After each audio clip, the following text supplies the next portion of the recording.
Okay, guys, remember to take your hats off, please. Well, congratulations. I know you've been here before, so. Those of you just in, please turn off your cell phones. No video in this room. And we'll start with a statement from Coach Casey. Well, first of all, very proud of our club to fight through the losers bracket and get that opportunity to play for a national championship. It's, special. And our guys, you could see we were on fumes. Mississippi State, what a tremendous club they have. Gary Henderson, the job he's done at Mississippi State is second to none. That's pretty impressive. And my hat's off to him and the whole deal. It's a tough day when you lose at Omaha, but it only takes a day or two for everybody to realize how special it was to get here. So unbelievable start out of Abel, being a freshman kid, to go out there in that environment. Mully, we just really didn't have a lot of options after that. He really sucked it up, did well, and we knew they were going to compete. We had 2 outs and nobody on, and anyway, just a great effort by us and a tremendous ball game. Okay, we'll open it up for questions now for the student athletes, and we'll start right here. Ken, go with the Oregonian. Kevin, anything in particular working for you today, and how did you feel while you were out there? It felt great to be out there and have our fans, have my back, and the changeup felt really good. First couple innings, and I lost it kind of in the middle of the game, and then it came back to me in the 6th and 7th and helped get me through. Curveball was kind of hit or miss today, but fastball location and fastball command, that's probably the biggest thing. When I had that, they didn't do any damage. When I didn't, I walked them. I gave them opportunities to get runs, and that's not what you want. But when I made pitches, my defense made plays behind me, and Nick made some amazing plays, and Caden made some really hard plays look easy, and that was huge. Okay, Mike. Mike Lanana, Baseball America. Adley, just what did you see from your perspective with Kevin tonight? Obviously, such a huge stage that he was on. How did he handle it, and what did he do well out there? Yeah, I was extremely impressed with Kevin tonight. Just the strides he's made over the season. A lot of you guys haven't been able to see him, but at the beginning of the season, no one would have said that he would have been starting in the College World Series. But here he is on the biggest stage there is, and just being a competitor out there. As he said, some of the innings he didn't have the pitches he wanted to, didn't throw them where he wanted to. But he battled through it, and just extremely impressed. And I was fortunate to be able to catch him and see him work tonight. Aaron. Kevin, Aaron Fitt, D1 Baseball. Kevin, just kind of building on what Adley said, it seems like these last couple of outings, especially, that control piece has really come on strong for you. What's been the key to that for you to kind of get that to where it is right now? The mental part of everything. That's the only thing. Nothing's changed physically. Nothing's changed. I'm not throwing any new pitches or anything. It's all been in my head and believing in myself. And I have the best head coach in the country that believes in me, and I got the best pitching coach in the country that believes in me. I got the best team behind me that believes in me.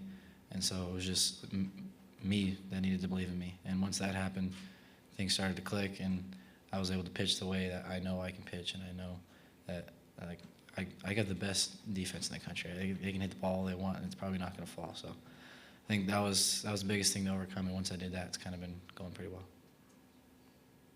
Okay, Mike again. Kevin, just what was it like for you watching that 9th inning there? And obviously, Mississippi State loaned the bases, and the guy who started the whole rally banana thing up at the plate. What's going through your head in that moment? That Mully's going to get him out. That was it. Mully's a drama queen, so he likes to make things fun. So. But no, we never doubted him. We know he's been phenomenal all year long. Coming in at the end of games when we were up 10 runs or it's a 1-run ball game, he's been lights out the entire season. And he got a little tired and made a couple mistakes, but he got the job done. And that's all that matters. Okay, Mike. Tyler, you did it again today. You've had a huge College World Series at the plate. How are you feeling at the plate right now, and what's it like for you just to be able to come through again and again for this team offensively? Yeah, you know, whenever I go up to the plate, you know, my team's always in my mind.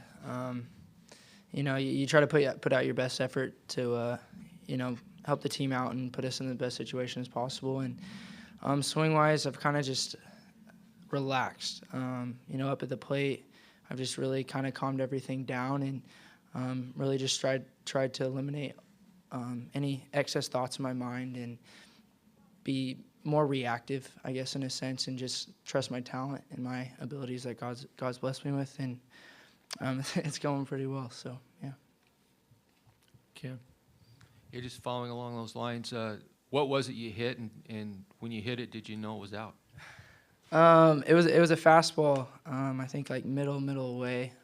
It was followed up. It was right after a curveball that he threw in the dirt, and in this situation, I kind of geared up for the fastball because of what the count was, and I hit it, and I know I hit it good, but you know, right center in this park, especially with the wind coming in a little bit, I don't know. It wasn't like positive right off the bat, but I know I hit it well. So.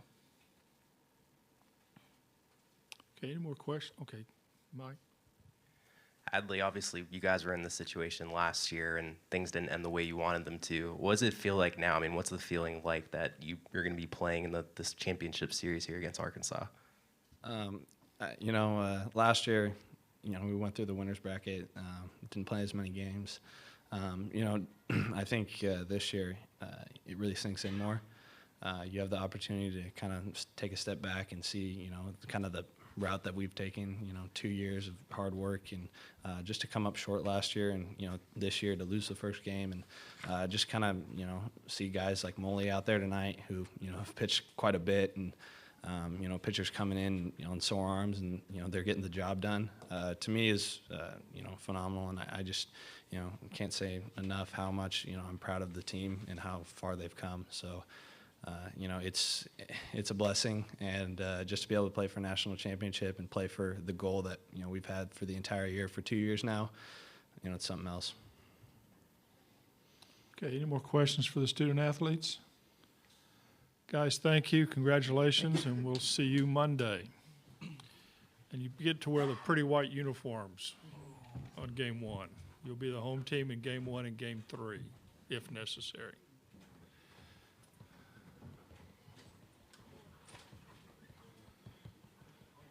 Okay, let's open it up now for questions for Pat. Kendall, you're first.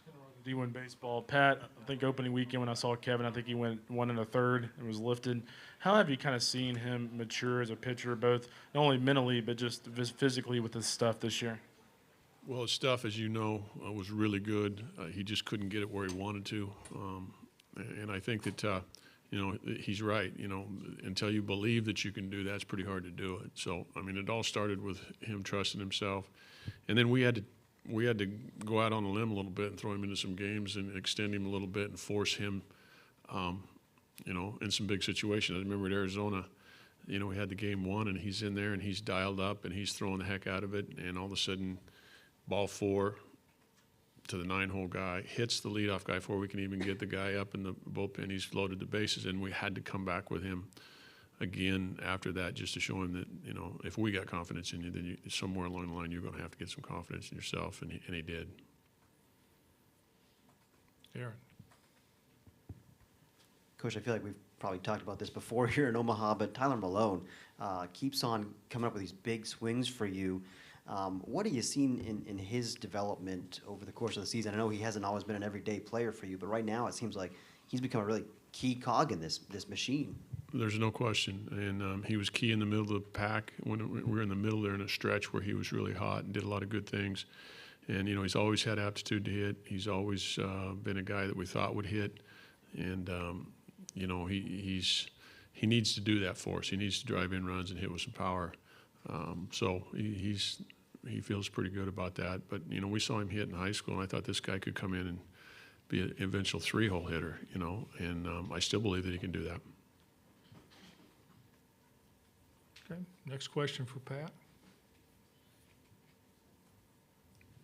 Aaron again. Coach, just you know, you'll be probably looking ahead to Arkansas tomorrow, but I don't know if you've had a chance to watch any of their games. What's your early thought about this matchup? They're real good. You know, they're complete. You know, they pitch and really hit.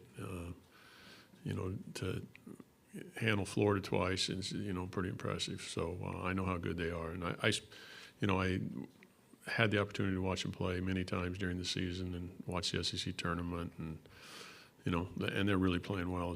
You know, I mean, they've played 3 games. We played 5. You know, they're coming out with you know, their best guy and ready to roll. So we're well aware how good they are. Dave's done a great job, and you know, we will have our hands full. Okay. Ken, what's Ken? Anything in particular going through your mind when they loaded the bases there in the 9th? Yeah, there's a lot of things going through my mind. You know, I just looked at Nate and I just said, Nate, you know, I just can't imagine bringing, you know, we had 2 guys up. We had Chamberlain up and we had Heimlich up, and I just said I can't imagine bringing Chamberlain in this situation. I mean, Mully's got us here. He can subtract. You know, he's not. I mean, he's still 90 miles an hour. He just kind of missed a little bit and walked a guy, and then missed it. You know, the slider hit the kid, and you know, the base hit was, I think he got inside his barrel and jammed him a little bit, went over the shortstop's head, and you know, I just said, hey, he's either going to finish one way or the other unless something happens. The only options we had down there were the Chamberlain and Heimlich, and I just didn't feel good with that, with this guy being on the mound. I mean, for the first 5 hitters he faced, he was just lights out. I mean, it was bang, bang, bang. So, you know, it's hard to think that that's going to happen that quick. It did.